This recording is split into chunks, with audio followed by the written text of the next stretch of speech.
राधे राधे दोस्तों, आप सभी का स्वागत है हमारे इस YouTube चैनल धर्म पथ में। आज हम पढ़ेंगे श्री गर्भ गीता। अर्जुन उवाच, हे भगवन, कृपया बताएं कि जीव जब गर्भ में आता है तो वह किस पूर्व कर्म के कारण आता है। हे मधुसूदन, प्राणी जन्म के पूर्व गर्भवास का कष्ट भोगता है और जन्म लेते समय भी असहाय कष्ट पाता है। इसके उपरांत वह संसार में रहकर रोग पीड़ा भोगता है, उसे बुढ़ापा आता है, प्राणी की मृत्यु भी होती है। अस्तु प्रभु जी, कृपया यह बताएं कि वे कौन से कर्म हैं जो प्राणी का जन्म मरण से रहित बनाते हैं। श्री भगवान उवाच, हे अर्जुन, जन्म मरण का बंधन उन प्राणियों की नियति है जो संसार में लुप्त रहते हैं। ऐसे प्राणी संसार में अनुरुक्त रहते हैं, अर्थात संसार के नश्वर पदार्थ से ही प्रेम करते हैं। वे सांसारिक वस्तु की कामना करते हैं। प्राणी संसार की माया पाने की चेष्टा तो करता है, परंतु मेरी भक्ति पर ध्यान नहीं देता। इसके कारण वह बारंबार और अनेक योनियों में जाकर जरा मरण का दुख उठाता है।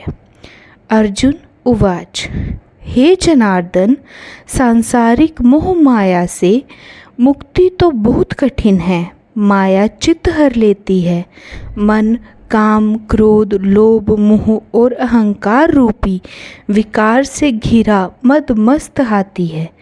तृष्णा रूपी शक्ति इसे प्रेरणा देता है। पंच विकारों में अहंकार प्रबल है, जो कि प्राणी को नरक में ले जाता है। हे ऋषिकेश, इस मद मस्त हाथी को कैसे वश में किया जाए? मन को भक्ति में लगाने हेतु क्या उपाय करना उचित है? श्री भगवान उवाच, हे धनंजय, जैसे मदमस्त हाथी को वश में करने के लिए अंकुश की आवश्यकता होती है, उसी प्रकार मन को वश में करने के लिए अभ्यास द्वारा ज्ञान प्राप्त करना आवश्यक होता है। भक्ति और ज्ञान बराबर अभ्यास करते रहने पर ही प्राप्त होता है। अर्जुन उवाच, हे मधुसूदन, आपकी भक्ति के लिए कोई वन खंडों में जा रमते हैं और कोई वैरागी बनकर स्थान स्थान पर भ्रमण करते रहते हैं।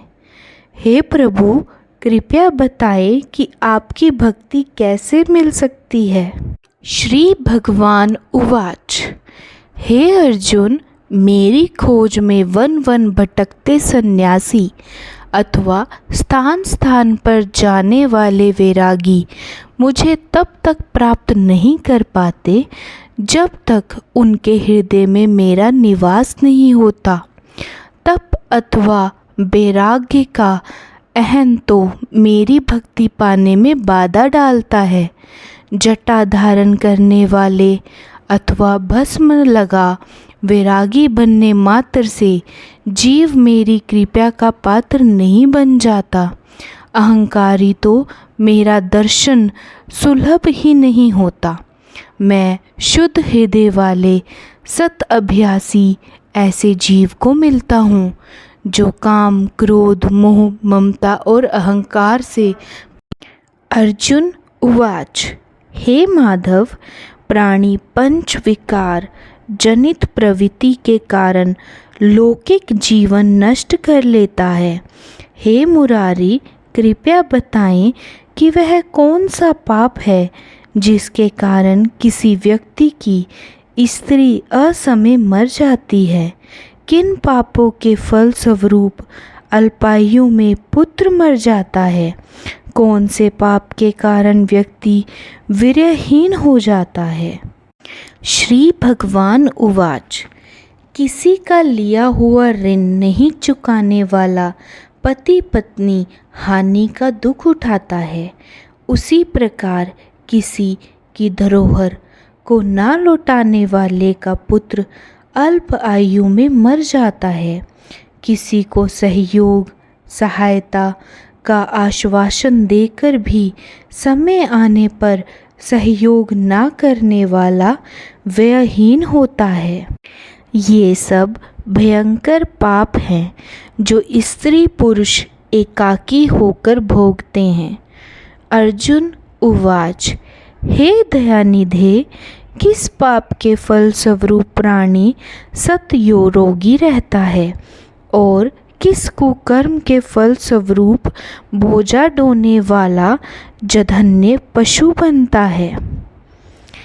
श्री भगवान उवाच, हे अर्जुन, कोई सौभाग्य कांक्षी कन्या को बेचने वाला सतरोगी रहता है। अभक्ष्य भोजन और मादक द्रव्य का सेवन करने वाला अधम योनि में जन्म लेता है। झूठी गवाही देने वाला, भोजन बनाकर पंचकंकल कर भोजन स्वयं करने वाला बिल्ली और सूकर की योनि प्राप्त करता है।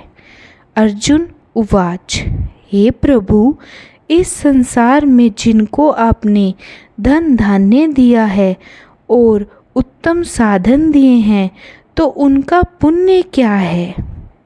श्री भगवान उवाच, उत्तम रीति से सुयोग्य पात्र को स्वर्ण आदि दान करने वाला धन धान्य और वाहन आदि पाता है।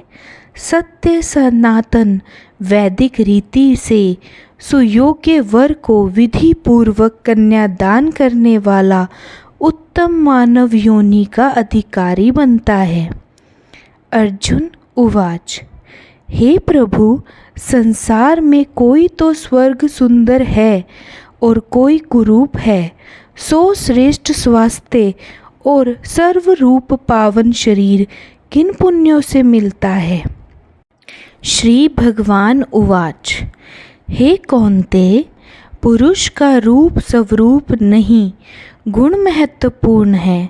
फिर भी आकर्षक देह संत विद्वानों की सेवा एवं निरंतर ज्ञान की आकांक्षा के फलस्वरूप मिलती है।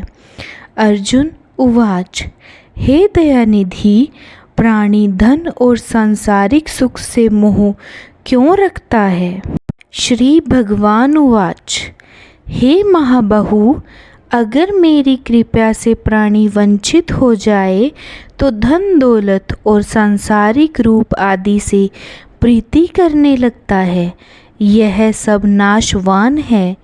विवेकी साधक को इससे दूर रहना चाहिए।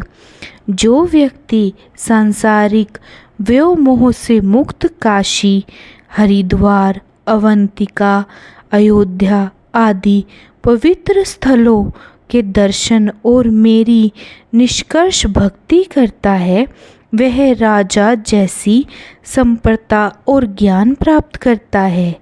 इसी प्रकार विनम्र भाव से दान करने वाला, कामना रहित होकर दूसरों की सेवा करने वाला सदा अपनी आवश्यकता अनुसार धन पाता है। उसकी काया निरोगी रहती है। अर्जुन उवाच, हे प्रभु, प्राणी में रक्त विकार, खंडवायु, अंधा अथवा पंगुता का कारण क्या है, बताने की कृपा करें। श्री भगवान उवाच, हे धनंजय, मेरी भक्ति से परे माया लुप्त नशे करने वाले, क्रोधी, रक्त विकारी, आलस्य में डूबे दरिद्री, शील सम्य रहित खंडवायु जैसे रोग से ग्रस्त होते हैं। पतिव्रत धर्म का उल्लंघन करने वाली स्त्री और संयम रहित पति से पुंगता, ज्योतिहीनता आती है। अर्जुन उवाच, हे जगत गुरु, कृपया करके गुरु दीक्षा के विषय में भी कुछ बताएं। श्री भगवान उवाच, हे कौते, तुम धन्य हो और धन्य है तुम्हारी माता। तुम्हारा यह प्रश्न संसार के लिए कल्याणकारी है। हे पार्थ, संयमी और इंद्रियों को वश में करने वाला कोई सिद्ध पुरुष जो ईश भक्ति और परोपकार में लगा हो, गुरु रूप में धारण करे। अपने गुरु के मार्गदर्शन में मेरी आराधना कर व्यक्ति गुरु कृपा से मेरी भक्ति पाता है। ऐसे गुरु से विमुख प्राणी सतग्राम को मारने का पाप भोगता है। उसका मुख देखना भी पाप होता है। जैसे मंदिरा भांड से सटा गंगा जल अशुद्ध हो जाता है, उसी प्रकार गुरुद्रोही गृहस्थ साधक की साधना निष्फल रहती है। ऐसा व्यक्ति कुकर, सूकर, गर्दभ, काक आदि योनियों को पाता है। वह अजगर के समान आलस्य में डूबा तिरस्कार पाता है। अतः गुरु आज्ञा पालक साधनशील व्यस्त रहित जीवन व्यतीत करना चाहिए। हे धनंजय, गुरु दीक्षा बिना साधक का उद्धार नहीं होता है। मेरी भक्ति की इच्छा करने वाले को गुरु धारण करना उत्तम है। जैसे नदियों में गंगा, व्रतों में एकादशी और जीवों में मनुष्य तन श्रेष्ठ है, उसी प्रकार साधक की सिद्धियों में गुरु कृपा श्रेष्ठ है। गुरु सेवा का फल अश्वमेघ यज्ञ से भी अधिक फलदायी है। हे अर्जुन, जो प्राणी तुम्हारे संवाद को पढ़ेंगे और सुनाएंगे, वे गर्भ के दुखों से बचेंगे। इति श्री गर्भ गीता संपूर्ण। राधे राधे दोस्तों, यदि आपको हमारी वीडियोस अच्छी लगती हैं तो हमारे इस चैनल को सब्सक्राइब करें।